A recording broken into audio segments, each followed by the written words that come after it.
Je dis, je veux pas l'apporter. Je dis, pour moi, je ne l'ai pas écouté comme ça.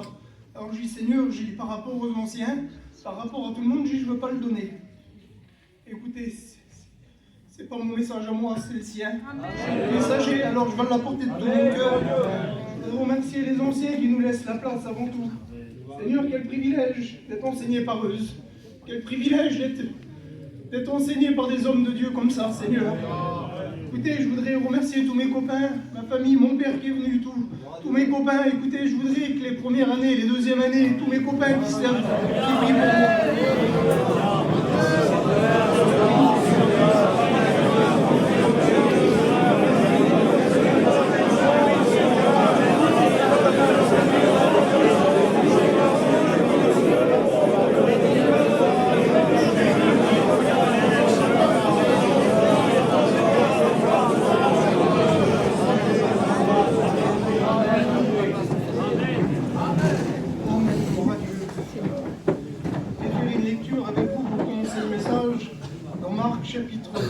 Chapitre 6 et verset 32.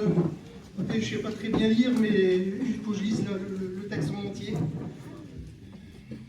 Ils partiront donc dans une barque pour aller à l'écart dans un lieu désert. Beaucoup de gens les virent et s'en allaient. Il le reconnut, et de toutes les villes ils accoururent à pied. Il les devança dans un lieu où il se rendit. Quand il sortit de la barque, Jésus vit une grande foule, et il fut ému de compassion, parce qu'il était comme des brebis qui n'avaient point de berger. Il se mit à les enseigner beaucoup de choses. Comme l'heure était déjà venue, les disciples s'approcheront et lui dirent, « Ce lieu est désert et l'heure est avancée. Renvoie-les afin qu'ils aillent dans les campagnes, dans les villages, dans les environs pour acheter à manger. » Et le verset qui a touché mon cœur, c'est celui-ci, c'est le verset 37. Jésus leur dit, donnez-leur vous-même à manger. Mais ils dirent, où irons-nous acheter des pains pour 200 deniers? Ils leur dirent, comment ferons-nous pour leur donner à manger? Et il lui dira ça. Et il lui dit, combien avez-vous de pain? Allez voir. Et ils s'assurèrent. Et il répondit, nous avons 5 pains et 2 poissons. Au verset 41, il prit les pains. Il prit les poissons, les leva, ferma les yeux au ciel et rendit grâce.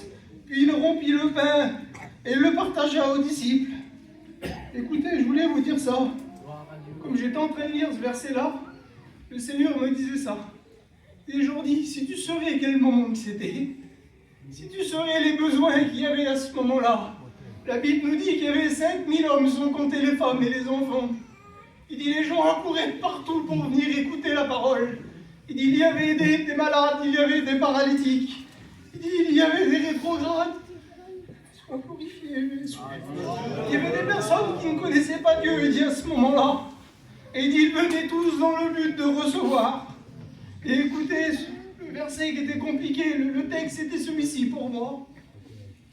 Si on lit la fin du verset, c'est pratiquement fini. Puis le Seigneur, il me disait ça. Il dit, essaye d'imaginer le moment. Il dit, comme les disciples, ils venaient, puis qu'ils venaient distribuer le pain. Il dit, dis-leur ça. Seigneur, alors, et comprenez bien que ça, c'est pas écrit. C'est le Seigneur qui me disait, essaye d'imaginer comment c'était. Alors il dira à Matthieu, Seigneur, sois glorifié, sois glorifié. Donne-leur du pain. Car en bas, là, il y a des malades, il y a des besoins. Alors donne-leur ce pain, parce qu'il y a des personnes qui passent par la maladie, il y a des personnes qui passent par le problème. Il va falloir que tu ailles les nourrir, Matthieu. Alors écoutez, sois béni, Seigneur. Dans l'évangile de Matthieu, chapitre 7 et verset 14, Matthieu commence à distribuer le pain, et Matthieu leur dit ça. Jésus se rendit ensuite dans la maison de Pierre, et il vit la belle-mère de Pierre qui était couchée ayant de la fièvre. Et le miracle de Dieu, c'est celui-ci. Quelle beauté, Seigneur. Il posa la main sur elle, et à l'instant même, elle fut guérie. Amen. Jésus, dit quelle beauté. Comment que Matthieu a porté ce pain. Et Matthieu passe le relais. Il cria au loin, Marc, Marc, il y a du pain à donner, Marc. Il y a du pain à donner, Marc. Amen. Parce qu'il y a des personnes qui passent par la tempête. Il y a des personnes qui passent par la difficulté, Marc. Il va falloir les nourrir, ceux-là qui sont dans l'angoisse, Marc. Il va falloir faire quelque chose pour eux. Et puis écoutez, dans l'évangile de Marc, chapitre 4, verset 35, ce même jour, sur le soir, Jésus leur dit « Passons de l'autre bord ». Et après avoir envoyé la foule, ils l'emmenèrent dans une barque où il se trouvait.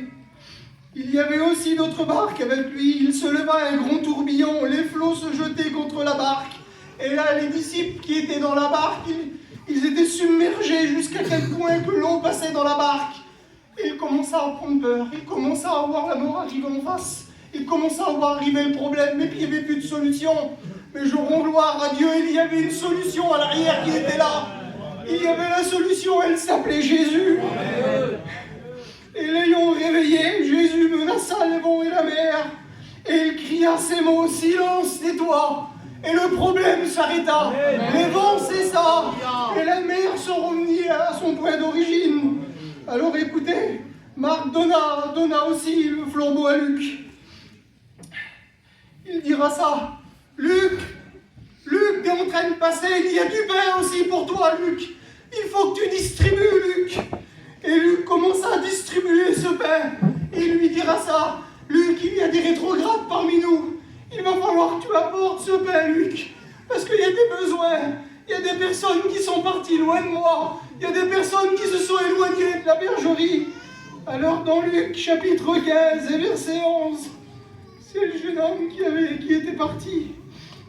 Il dit encore, il y avait un homme qui avait 2 fils. Le plus jeune dit à son père, « Père, donne-moi la part de mes biens qui me revient. » Et le père distribua ses biens. Un peu plus loin, lorsqu'il eut tout dépensé, il y a eu une grande famine, à un tel point que ce jeune garçon-là, il se nourrissait des carouches, c'était de la manger qu'on donnait au pourceau. Et le v'là dans l'embarras, le v'là dans la disette, il n'avait plus rien. Il était en miettes. Et un peu plus bas, il dira ça, qu'il aurait bien voulu se rassasier les carouches. Et juste en dessous, au verset 18, « Sois glorifié, Seigneur, et je me lèverai, j'irai vers mon Père, et je lui dirai, mon Père, j'ai péché contre toi et contre le ciel. » Et un peu plus loin, il se leva, il alla vers son Père, et encore sur la route, il dit ça, « Mon fils, » il lui dit le Père, il dit, « Mon Père, j'ai péché contre toi, contre le ciel, je ne suis plus digne de t'appeler ton fils. » Peut-être que tu te dis ça dans ton cœur. Je ne pourrais pas revenir à Dieu. Je ne pourrais pas revenir à lui. J'ai commis trop de choses. Mais écoutez ce que le Père dit. Amenez. Le Père dit à ses serviteurs, apportez les plus belles des robes. Revêtez-lui d'un anneau. Aux doigts et les souliers, aux pieds, amenez le veau gras. Tuez-le. Car mon fils qui était perdu est revenu à la vie. Le nom du Seigneur soit béni. Écoutez, le dernier, c'est celui-ci. C'est Luc. Luc passe le relais à Jean. Et puis il lui dira ça, Jean, il y a des personnes là qui ne me connaissent pas. Il faut leur aussi leur apporter du pain.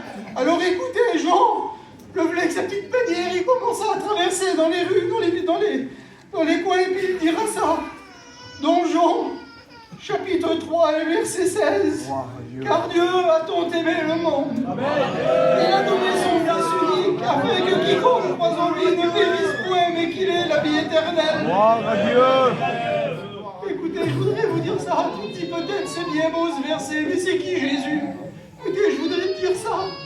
Un peu plus loin, dans Jean 19, verset 16, Jésus est un homme, excusez-moi des mots, à qui on a labouré son dos. On l'a fouetté, on lui a arraché sa barbe. Excusez-moi de l'expression, on lui a craché au visage. On l'a fouetté, on lui a posé une croix, on lui a dit vas-y marche. Si tu es le Fils de Dieu, descends de cette croix. Ils lui ont planté ses mains, ils lui ont planté ses pieds. Et tout ça, c'était pour toi, mon frère. C'était pour toi, ma soeur, pour te prouver que Jésus t'aimait, que Jésus avait un plan pour toi. Écoutez, il y a quelques semaines en arrière, je termine avec ça. J'étais en train de marcher, puis j'allais pour acheter mes petites fournitures. Puis j'étais en train de préparer mes petites affaires pour l'école biblique. Et puis j'arrive dans un magasin. Et puis j'ai dit, Seigneur, il me manque 2-3 trucs. Il me manquait un petit crayon de papier. Puis quand je suis arrivé devant l'étalage, je regardais tous les crayons. Et puis je prends ce petit crayon et d'un seul coup, l'Esprit de Dieu est descendu. J'ai vécu le plus beau moment de ma vie. Le Seigneur, il me disait, toi, Jordi, pour toi, c'est quoi le plus important là-dessus? Et puis tout en tremblant et en pleurant dans le magasin, je disais, Seigneur, je pense que c'est la mine, j'y sens elle, on ne peut pas écrire. Il dit, non, Jordi, c'est pas la mine le plus important. Il dit, c'est le bois. Parce que sans le bois, toi qui es la mine, tu ne peux pas tenir en place. Et je dis, Seigneur, j'ai quelle beauté. Quelle beauté, je voudrais vous dire ça. L'homme et la femme qui est en Christ, c'est une personne qui ne chancellera pas. C'est une personne qui ne se détournera pas de la parole. Et puis le Seigneur, il me disait ça. C'est pas fini, Jordi. Je t'ai envoyé quelque chose. Je t'ai envoyé le consolateur, je t'ai envoyé la grâce, je t'ai envoyé l'amour. Et je dis, Seigneur, c'est quoi? Et il me faisait voir ça. C'est la petite gomme qui est à l'arrière. Comme tu es en train d'écrire dans ta vie, là, quand tu es en train de faire des petites fautes des fois, parce que ça m'arrive de faire des fautes, Seigneur. Il dit, quand tu es là et puis que tu fais des fautes, il dit, cette petite gomme, il dit, elle représente mon amour. Et il dit ça, il dit, j'efface tout ce que tu as écrit, tout ce que tu as fait, qui n'est pas bien. Il dit, j'efface tout parce que je suis Christ et parce que je t'aime. Alors je voudrais te dire ça, mon frère, donne-toi entier à Christ. Ne regarde pas ce que tu es, ne regarde pas aux choses qui est passées. Toute chose est nouvelle en Christ. Que le Seigneur vous bénisse à jamais. Seigneur, sois béni, sois loué, sois glorifié, Seigneur. Pardon si je ne vais pas vous dire tout ce que tu as dit sur mon cœur, Seigneur. Mais je l'ai apporté de tout mon cœur pour que le peuple ait un bout de pain à manger, Seigneur Jésus. Car Seigneur Jésus, c'est le rôle du serviteur, c'est d'apporter la nourriture. Merci pour ta grâce, merci pour tout, Maître. Que le Seigneur vous bénisse.